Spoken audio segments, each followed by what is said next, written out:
Je ne saurais présenter le contexte de l'année qui s'achève sans parler des tentatives de déstabilisation de l'exécutif fédéral. Parlons d'abord du football proprement dit. Les clubs ont été relégués en deuxième division pendant que d'autres sont montés en première division. C'est le schéma officiel pendant les différents championnats au Cameroun, vous le savez très bien. Le championnat Elite One. 19 clubs se sont affrontés et il a été soldé par la victoire de Victoria United. Le championnat Elite 2, 16 clubs se sont affrontés et le match final opposait l'Aigle Royal de la Ménois à la Panthère d'Unité. Victoire de l'Aigle Royal de la Ménois sur la Panthère d'Unité. Je rappelle d'ailleurs que les deux clubs seront finalement qualifiés pour participer à la MTN Elite One la saison prochaine. La Guinness Super League s'est bel et bien jouée et le championnat féminin s'est joué avec 59 clubs. Même s'il faut mentionner que 8 régions sur 10 ont été représentées, certainement à cause des instabilités qui règnent dans les deux régions anglophones, c'est-à-dire le nord-ouest et le sud-ouest. La Coupe du Cameroun féminine s'est jouée avec 22 clubs et a été soldée par la victoire de l'Équipe Football Club. Rappelons que l'Équipe Football Club, justement, grâce à sa victoire lors de la Coupe du Cameroun, a été représenté le Cameroun au tournoi préliminaire de la Champions League. Bien sûr, ne sera pas qualifié à participer puisque malgré les victoires, l'équipe Football Club n'a pas pu se qualifier pour la suite du tournoi. La Coupe du Cameroun avec 64 clubs qui s'est soldée par la victoire de Colombe sportive du Tchad et Lobo. Parlant des championnats départementaux, sur les 58 départements, 40 ont terminé les championnats déjà, 4 sont encore en cours et 14 n'ont pas pu démarrer le championnat. Les raisons, Samuel Eto'o-Fils ne les diront pas dans son discours.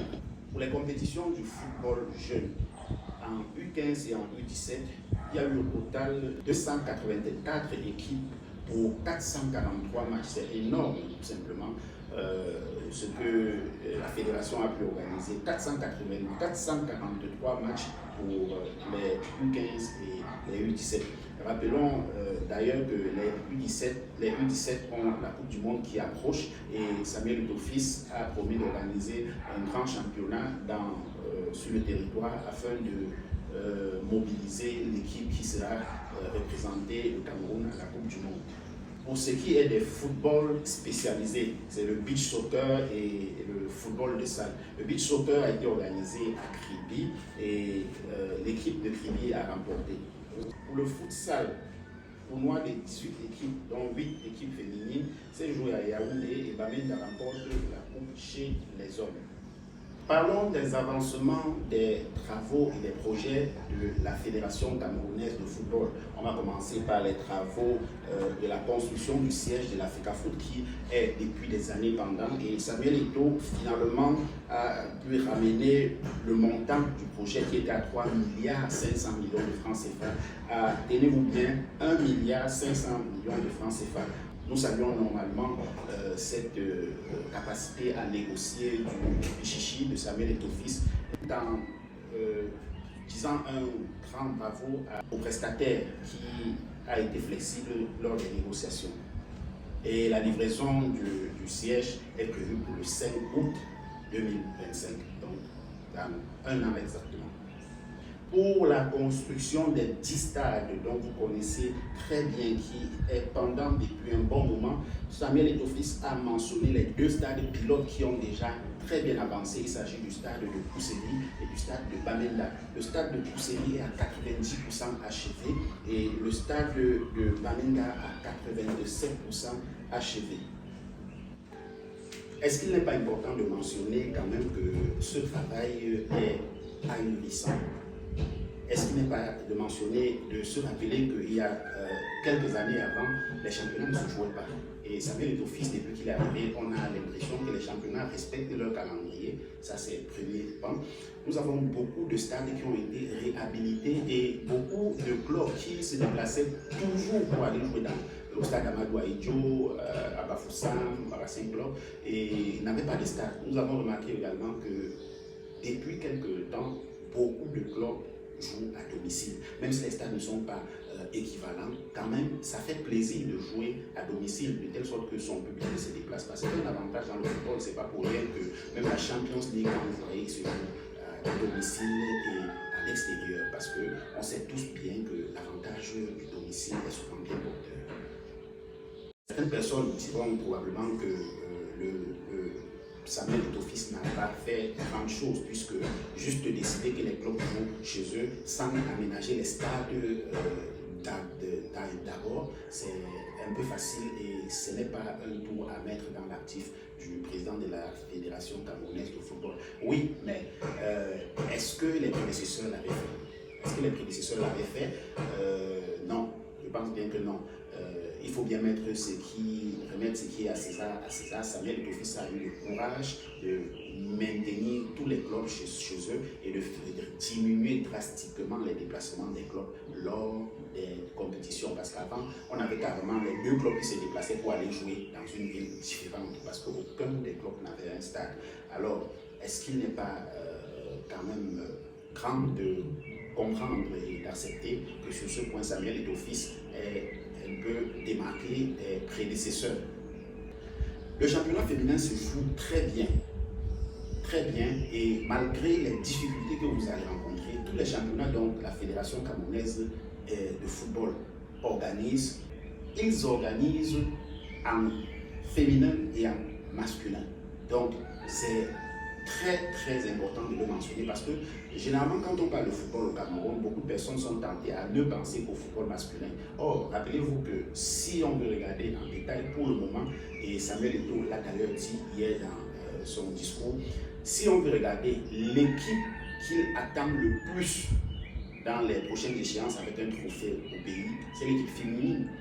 C'est-à-dire quoi? C'est-à-dire que l'équipe féminine, au niveau du jeu et de la prestation et des espérances, est plus élevée actuellement que l'équipe de football masculine. Parce que vous savez bien que notre équipe de football masculine est en train de balbutier depuis plusieurs années. Et même si avec l'arrivée de Marc Brice, on se rend compte d'une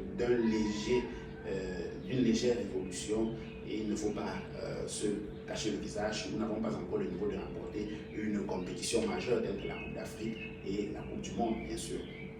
Mais l'équipe de football féminine, quant à elle, est carrément au niveau international et peut probablement remporter la Coupe d'Afrique à venir. Samuel Eto'o-Fils l'a dit dans son discours à la CAF. Comme on s'est dit au début, on va être très objectif.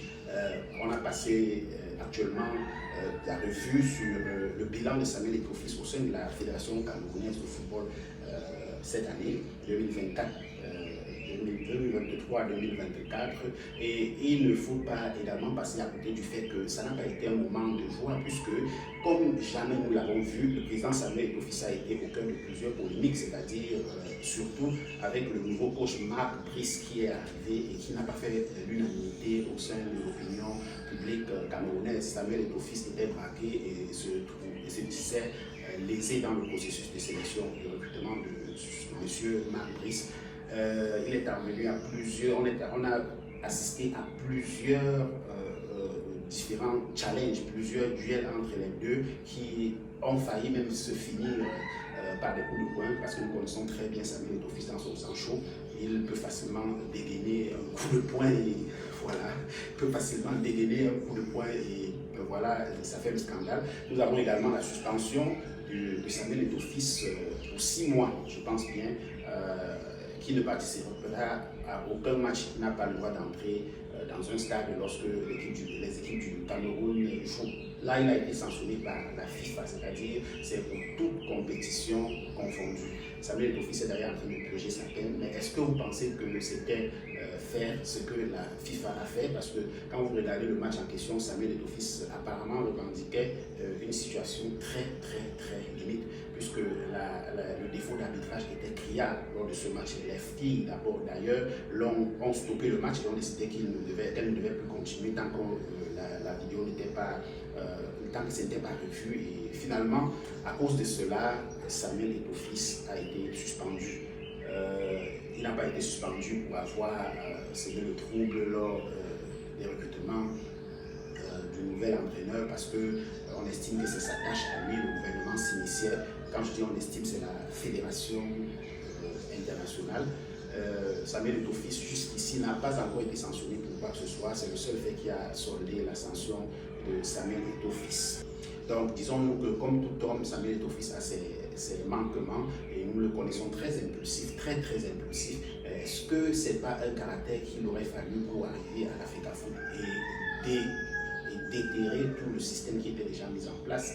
Parce que rappelons-nous que plusieurs années sont passées et on parlait de normalisation parce qu'il y avait tellement de problèmes au sein de la fédération et on n'arrivait même pas à se mettre d'accord pour qui peut gérer. Même pour le processus d'organisation des élections, c'était très compliqué. Il a fallu que la CAF et la FIFA interviennent même pour créer des comités de normalisation afin de gérer le football de façon initiée. Samuel Eto'o-Fils arrive finalement avec une élection fracassante et bagarrée, bataillée à Mondovisio, tel que vous l'avez vu, et réussit à prendre le contrôle de la fédération camerounaise. Depuis lors, certaines choses se passent du bon côté, d'autres se passent du mauvais côté. D'ailleurs, on a eu la sélection, la première sélection du coach Rigobert Song par Samuel Eto'o-Fils, qui a bataillé également et a imposé en quelque sorte cela au public camerounais parce qu'il a fallu que le président de la République intervienne.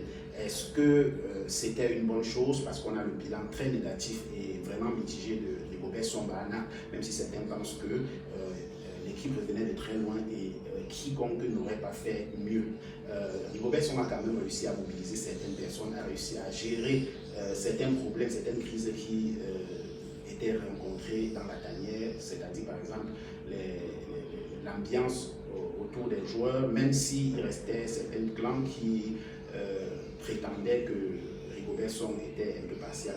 Voilà, on va le mettre à l'actif de Samuel Eto'o-Fils. Est-ce que c'était bien, est-ce que c'était mauvais d'avoir choisi Rigobert Song? Autant de choses qui entrent dans le bilan mitigé de Samuel Eto'o-Fils. Donnez vos points de vue par rapport à cela. Comme je vous l'ai dit, nous allons être très objectifs. Est-ce qu'avec tout ce qui ressort, qu'est-ce que vous pensez de Samuel Eto'o-Fils dans sa gérance? Qu'est-ce que vous pensez de sa façon de négocier les marchés? Qu'est-ce que vous pensez de sa façon de manager les équipes? Qu'est-ce que vous pensez de comment est-ce qu'il est perçu comme manager? Est-ce que c'est un bon manager? Est-ce que c'est un bon manager? Dites-le en commentaire et partagez la vidéo pour que certaines personnes puissent également mentionner leur point de vue.